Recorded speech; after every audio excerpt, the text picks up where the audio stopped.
Hello, Namaste, Salam Alaikum, Sat Sri Akal. Welcome back to another session with your VahChef at VahRehVah.com. Today we're going to make the cousin of jelebi. Who is the cousin of jelebi? Jangri, Imarti. Jangri and jelebi, they definitely look alike, but they have a different flavor and texture. While Jangri is made from urad dal, jelebi is made from maida. But they definitely are the cousins in the Indian sweet world. Before I start piping the Jangri mixture into a hot pan of oil, I'm going to show you how to make sugar syrup. Making sugar syrup is also very important because if the consistency varies a little bit here and there, the quality of the product totally changes. If the sugar syrup is too thin, then your Jangri or jalebi or gulab jamun, whatever you put them in, it becomes them soggy and they break into pieces. While if it is thick, it can form into crystals and it won't come out good.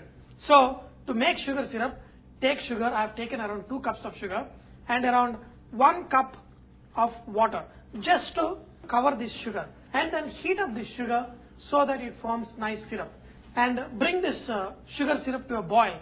While the sugar syrup is cooking on the other pan, what I'm going to do, here I have soaked urad dal for 6 hours. Take this urad dal and put it in your food processor. Do not use the regular blender. It is better to use food processor. If you are using blender, make sure that you stop every few minutes because you don't want to make this mixture really hot. See, usually in a wet grinder, it takes around 40 minutes to grind one batch of urad dal for Jangri. But in the food processor, you can do it in less than 15 minutes. You're going to add water little by little. Okay. Okay.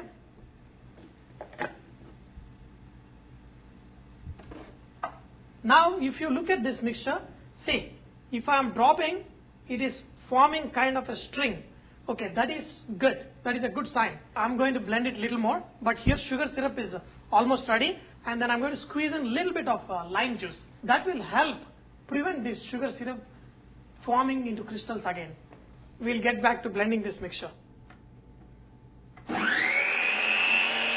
Now, the problem is the aeration is more than what we need. This is what is going to happen in your blender.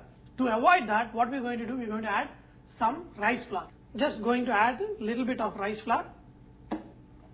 Okay, and then mix it real good.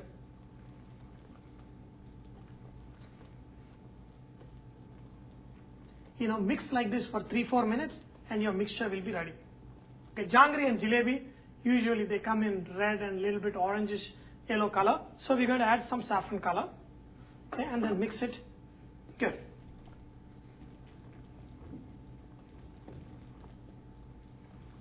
Now we need a cloth that we can put this mixture and pipe it in. I'm assuming a lot of you don't have that cloth because in the hotels we specially stitch that cloth. But when you don't have, don't worry. VahChef always has some kind of solution. Just take a Ziploc bag and turn it upside down, and in the center we will make a hole. But we want this hole to be perfect. If you cut with the scissors or anything, it can go a little bit haywire. So what I'm going to do, I'm going to heat a nail. I've got this hot. So what I'm going to do, I'm going to make a small hole here. Okay, see. By making a hole like this, the hole also gets sealed on the edges. That way it won't tear apart when you're making your jalebi or Jangri. I'm going to pour this mixture inside this Ziploc bag. I'll just take a spoon and put everything mixture into a Ziploc bag. A lot of times many of my users get a little bit panicked because they cannot get it right the first time. Let me tell you something. There is small things that can go wrong, then your product will not come out right. For example, for this, if the oil is too hot, then you won't get it right. And if the mixture is floating really fast and you are unable to make into nice roundels, add little bit rice flour. What you do, take a small batch. For example, if you are making your pani puri puris, take 1 spoon of rava and pinch of maida and try it. When you get it right, then you can make a bigger batch. So, do not give up. When you don't get it right, you can always try and make it good. To make sure that you are piping it right, what you do, you pipe it on an empty plate. Okay? Okay, look at this. Very simple, isn't it? The same thing we're going to try in the oil. So, okay.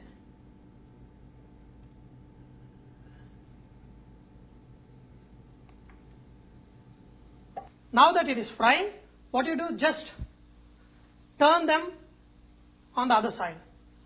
Okay. Boom. Do not try to make like 30 jangris in one time. And one more thing I forgot to tell you is, take a flat pan and keep 1 inch of oil. Do not take too much oil. The temperature of the oil has to be low when you put this batter. After that, if you want to increase a little bit to get the crispness for your jangri.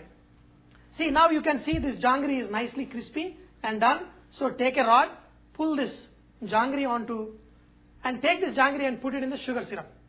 Just let it soak for not more than 2 minutes.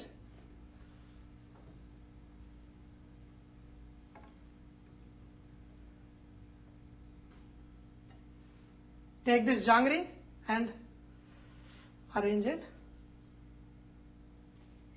Now you guys have seen jangri, it is almost like jelebi. But jelebi is much more easier to make. Just take little maida yogurt, mix it, keep it, and next day you're ready to make your jelebis. Whereas jangri, you have to soak urad dal, blend it. And it needs little bit of expertise, because if the batter is not right, you will not be able to get jangri much easily. But I hope I have simplified the process of making jangri, and I'm sure many of you will be able to make it with ease. So it's time to taste. Wow. Wow.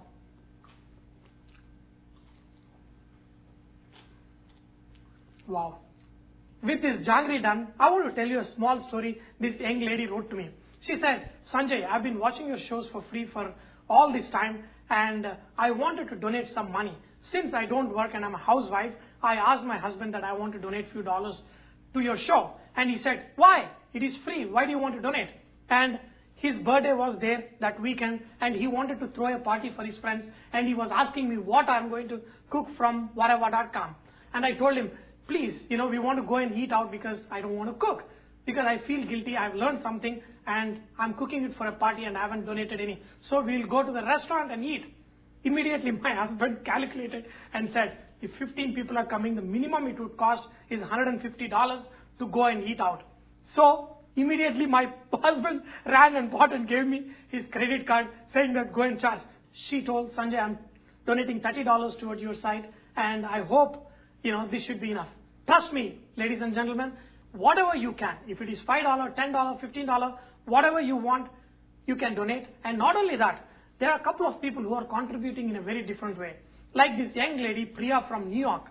What she does is, she looks at my video, she writes the recipes and sends it. So I replace the old recipes with the new one. Because I really hate to sit on a computer and type all the recipes.